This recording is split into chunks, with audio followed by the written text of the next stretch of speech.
சிகை அலங்காரம் இதை வச்சுதான் 45 வருஷமா வண்டி ஓட்டிட்டு இருக்கிறேன். ஏன்னா ஒரு ஹேர் ஸ்டைல் அப்படிங்கிறது வாழ்க்கையில் அவ்வளவு முக்கியமான ஒரு விஷயம். ஒரு பிக் எவ்வளவு வேலை செய்யுது அப்படின்னு எனக்கு தெரியும்.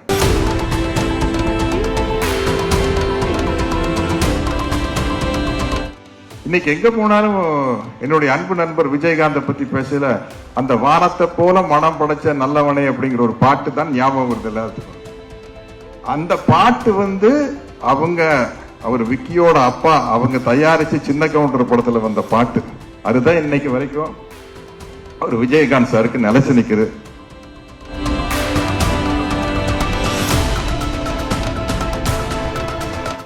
என்னை நம்பாமல் கெட்டவர்கள் நிறைய உண்டு, நம்பி கெட்டவர்கள் இன்று வரை இல்லை. ஓகேங்களா? பலமில்லாத மாடு, உழ முடியாத கலப்பை, அதிகாரம் இல்லாத பதவி, இவைகளை என்றுமே நாங்கள் விரும்புவதில்லை.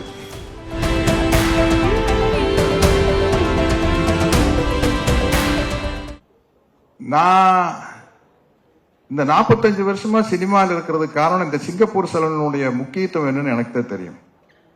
சிகை அலங்காரம் இதை வச்சுதான் 45 வருஷமா வண்டி ஓட்டிட்டு இருக்கிறேன். ஏன்னா ஒரு ஹேர் ஸ்டைல் அப்படிங்கிறது வாழ்க்கையில் அவ்வளவு முக்கியமான ஒரு விஷயம். ஒரு பிக் எவ்வளவு வேலை செய்யுது அப்படின்னு எனக்கு தெரியும். ஒரு சின்ன ஹேர் ஸ்டைல் சேஞ்ச்னால அந்த முகத்தினுடைய ஸ்டைல் அப்படியே மாறிடும். புரட்சி தலைவர் எம்ஜிஆர் அவர்கள் ஆரம்பத்தில் இருந்தப்போ ஒரு ஹேர் ஸ்டைல் இருப்பாரு, சோசியல் பிக்சருக்கு வந்தோம்னா அப்படியே மாறி இருக்கும். அதே மாதிரி ரஜினி சார் எடுத்துக்கங்க, ராஜாதி ராஜால இருந்து ஒரு ஹேர் ஸ்டைல் மாறும்.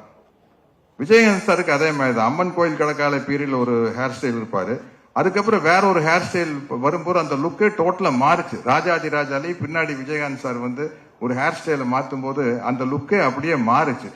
அதனால அவ்வளவு முக்கியமான விஷயம் இந்த சிகை அலங்காரம். அதை பேச வச்சு படம் பண்றது ரொம்ப நல்ல விஷயம். சுகுமார் சார் நம்பித்தான் இந்த விக்கையை நான் வச்சேன் படத்துல.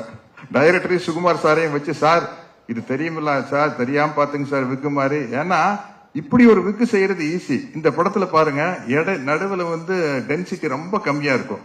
அது கொஞ்சம் ஏமாந்தா அந்த நெட்டு எல்லாம் ஒட்டுனா தெரிஞ்சிடும். அது சுகுமார் சார் கையில் தான் இருக்குது. அந்த கேரண்டி சுகுமார் சார் கொடுத்தனால தான் தைரியமா அந்த விக்கையை வைக்க முடிஞ்சது. அது பர்டிகுலரா இருந்தார் டைரக்டர், இப்படித்தான் வேணும் அப்படின்னு. நான் இதுக்கு முன்னாடி நிறைய கவுண்டமணி அண்ணன் கூட, தம்பி வெடுவேலி கூட, நம்ம தலைவர் மணிவண்ணன் கூட எல்லாம் சேர்ந்து காமெடி பண்ணியிருக்கேன்.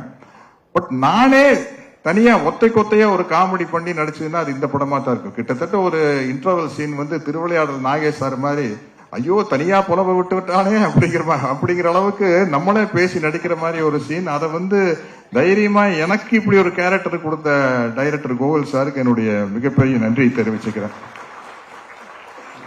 ஏன்னா எல்லா விஷயமே டைரக்டர் கிட்ட இருந்து அப்ரூவல் வந்தா தான் முடியும். நம்ம ஒரு டயலாக் எழுதி கொடுக்குறாங்க, தகுடங்கண்ணே தகுடு தகுடு அப்படிங்கிற டைரக்டர் இல்ல சார் 2 தடவை சொல்ல வேண்டாம் சார், ஒரு தடவை சொன்னா போதும் சார் அப்படின்னா கிட்டத்தட்ட எனக்கு ஒரு 7-8 கோடி ரூபாய் போயிருக்கும். அதுக்கப்புறம் தான் நம்மளுக்கு ஒரு மார்க்கெட் வருது இல்லையா? அந்த ஒரு சின்ன விஷயம் டைரக்டர் கிட்ட இருந்து ஒரு சின்ன அப்ரூவல் கிடைப்பதன் மூலமா தான் ஒரு நடிகர் எங்கேயோ போக முடியும். அப்படி பல இடத்துல இருந்து நான் என்னை விட மூத்தவர்கள்கிட்டயே எடுத்துக்குவேன், என்னை விட இளையவர்கள்கிட்டயே எடுத்துக்குவேன். உண்மையிலேயே நான் கதாநாயகனா நடிச்சிருந்தப்ப என்ன கெஸ்ட் ரோல் கேட்கல நான் ரொம்ப யோசிப்பேன். கஷ்டப்பட்டு ஹீரோ ஆயிருக்கிறோம், வில்லனா நடிச்சு இப்ப போய் கெஸ்ட் ரோல் பண்ணோம், ஒரு கேரக்டர் பண்ணோம் அப்படின்னா அந்த ஹீரோ இடத்தை தக்க வைக்காம விட்டுருவோம் அப்படின்னு ஒரு பயம் இருந்தது. இப்ப கேரக்டர் ரோல் நடிக்கலையும் கூட ஒரு கெஸ்ட் ரோலுக்கு வரதுன்னா ரொம்ப யோசிப்பேன். அதுக்கு எனக்கு ஒரு தைரியத்தை, உதாரணமா எனக்கு ஒரு தைரியத்தை கொண்டு கொடுத்தது விஜய் சேதுபதி தான்.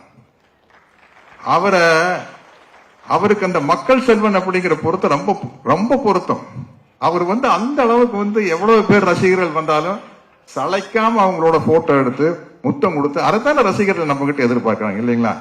நமக்கு அவங்க பணம் கொடுத்து டிக்கெட் வாங்கி, கிட்டத்தட்ட சொல்ல போனா நம்மளுக்கு சோறு போடுறவங்க ரசிகர்கள் தான். அவங்க மேல தோள் மேல கை போட்டு ஒரு சளைக்காம நம்ம போட்டோ எடுத்துக்கிறது ரொம்ப முக்கியமான விஷயம். இதற்குத்தானே ஆசைப்பட்ட பாலகுமாரா மாதிரி ஒவ்வொரு நடிகர்கள்கிட்டையும் கேட்க வேண்டியது, இதற்குத்தானே ஆசைப்பட்ட நடிகர்களே. அப்படி ஆசைப்பட்டு வந்ததுக்கு அப்புறம் அதுல என்ன சலிப்பு இருக்கக்கூடாது. தலைவர் புரட்சி தலைவர் அதுதானே, எவ்வளவு பெரிய கூட்டமா இருந்தாலும் உள்ள போய் கட்டி பிடிச்சு அவங்க கிட்ட பேசி வெளியில வரல. அந்த மாதிரி ஒரு நல்ல பண்பு. இந்த படத்துல தயாரிப்பு நிர்வாகியா நடிச்ச விக்கியை பத்தி நான் சொல்லணும்.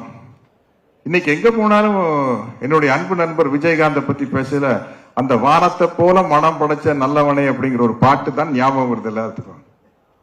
அந்த பாட்டு வந்து அவங்க அவர் விக்கியோட அப்பா அவங்க தயாரிச்சு சின்ன கவுண்டர் படத்துல வந்த பாட்டு. அதுதான் இன்னைக்கு வரைக்கும் அவர் விஜயகாந்த் சாருக்கு நிலைச்சு நிக்குது.